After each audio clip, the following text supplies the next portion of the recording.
Thank you, everybody, for joining on today's Recapping with Recapped. I've got Cliff Simon here joining us from the Carabiner Group. Really excited to talk about 2023 and what we're going to be doing differently for 2024. Cliff, great to have you on. Why don't you give a quick intro, who you are, what you do, why it's exciting? Yeah, Mark, thanks for having me. Appreciate it. My name's Cliff. I'm the CRO of Carabiner Group. We do RevOps as a service. And that's really like end to end, right? Everything from what does that customer journey look like? How do you build up a go-to-market process that is mapped to that journey, and then building up the technology to meet those processes. As far as like why it's exciting, I think everyone's looking for efficiencies nowadays, right? In the times of plenty, everyone was like, yeah, I want that next tool, and they needed help with all of that. But now it's helping companies really understand efficiency. How do you drive towards the rule of 40, or if you're lucky, a rule of 60, and continue to increase that enterprise value? Absolutely. I love it. And I mean, seeing you guys how much you've grown over the past couple of years has been fantastic. What's your ICP? What's your go-to-market? So we serve three main verticals: large national nonprofits, financial services, and high-growth SaaS companies. Within those, the ICP varies, right? Sometimes we're working with IT, sometimes we're working with operations. In the SaaS world, though, we're typically working directly with the C-suite, usually CFO, CRO, CEO kind of combo. And yeah, we're doing everything from helping them tread water to actually building out the transformational systems that are taking them to that next evolution of the company. Nice. 2023, I think, was probably a really tough year for a lot of people. Even when things worked, there was a lot of things that didn't. Yeah. What did work for you guys? So for us, a couple things. The company was grounded, not in SaaS, but in financial services. So we had markets outside of SaaS to pivot to, and we saw that slowdown happening in deal creation back in November, December of last year, right around this time, actually. And because of that, we were able to start pivoting some messaging and some marketing dollars and time into those markets, and that really paid off for us. We were signing for a good chunk of the year, a client a week, but none of those folks were coming from the SaaS space. So doubling down on that. The other thing that's worked for us really well, and I think I just did a thing with PartnerStack on this. There'll be a case study that comes out through Pavilion on this as well too. Community-led, right? It really helps keep our CAC down while making sure that we're finding that small percentage of buyers that are interested in our type of service in the moments that they're looking for it.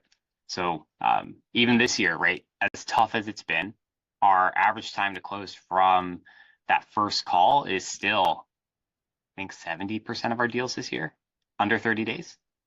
Wow. So like intentional buyers, right? I think that's been a thing, but being able to focus on those folks, right?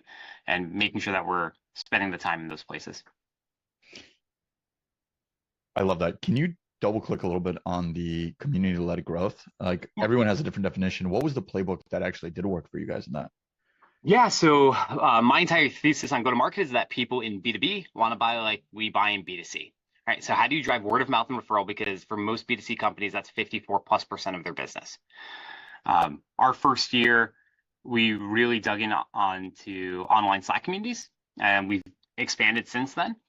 But that first year, we did 53% of our revenue through partnership, through community, through word of mouth referral.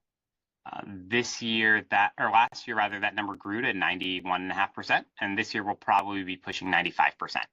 Wow. Where that's pivoted this year versus last year, a lot of our ISV partners are now far more interested, again, because of their own go-to-market constraints in going to market through a partner.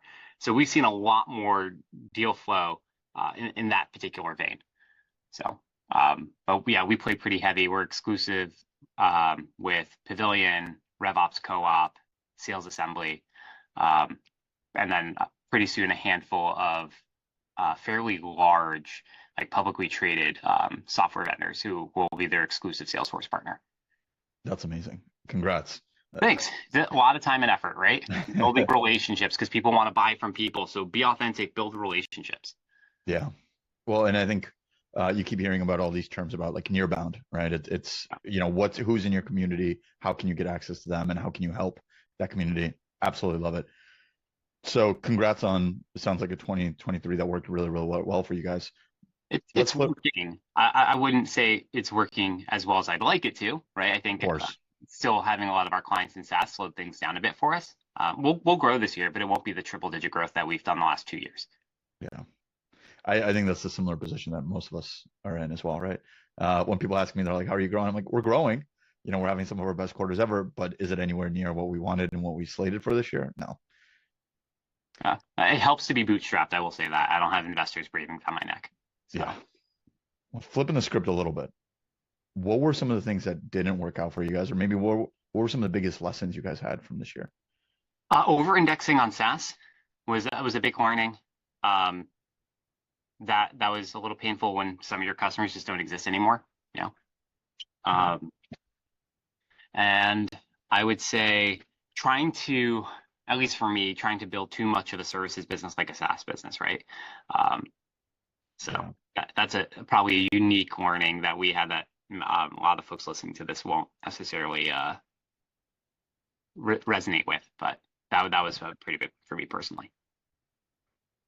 So I guess in a similar vein, then, you work with a lot of teams. What did the high performers do differently? How did they think about things differently? What were they doing that drove the most success for them internally? I think for most of them, it goes all back to that customer journey, right? Even internally, their sales processes weren't aligned to qualification, demo, like proposal stage. It was all tied to the customer experience and where the customer was on the journey. Have we aligned on a value? So a hypothesis that value exists. We've agreed that the value could exist now. How do we pressure test that and do some type of like experimentation or POV or POC or an extended technical review to make sure that the value that we believe you could get from our solution, that you believe you could get from our solution, have matched up. So I think that, and like the folks who've been able to make the appropriate business case as to why they're using a technology have done really well. And the folks who don't have that level of discipline and process are the ones that are hurting. I think you hit the nail on the head. I mean, from what we see as well, co-creating that business case, arming your champion to sell internally. And if you don't have those things in this year and going into next, I think most deals are going to be dead on arrival. And most pipeline, I think, is dead by default. So I 100% agree. Yeah. I mean, the CFOs are knocking things down left, right, and backwards, right? So yeah. What are you most excited about for 2024, and what are you going to be doing differently? Oh man, some big strategic partnerships I'm excited for. We're going to go heavier on the content creation side. We started that, I think, in decent earnestness end of Q3. So really pushing that now. Just made a VP of marketing hire, which I'm really pumped for. She just started yesterday, actually. Nice. Being in person with folks more and more and more. So I'm going to probably hit the road twice as much this year as I did this past year. That was actually going to be my next question is, are you going to go to more events or less events? I don't think you could go to any more events. I can go to more. I can go to more. My wife might disagree, but I can go to more. I don't think there's been an event I've been to in the last couple of years, and people watching this will probably agree, where you haven't been at least a either sponsor or an attendee. But glad to hear that. I can think of many that I haven't been to. So maybe not enough on the European side for me. But. Absolutely. No, that's great. What are your personal goals or resolutions for 2024 that as you're thinking about with Carabiner? I'd like to double the team by the end of next year. That's awesome. I think that's a lofty goal, but I think it's a realistic one given where we're at as a company now.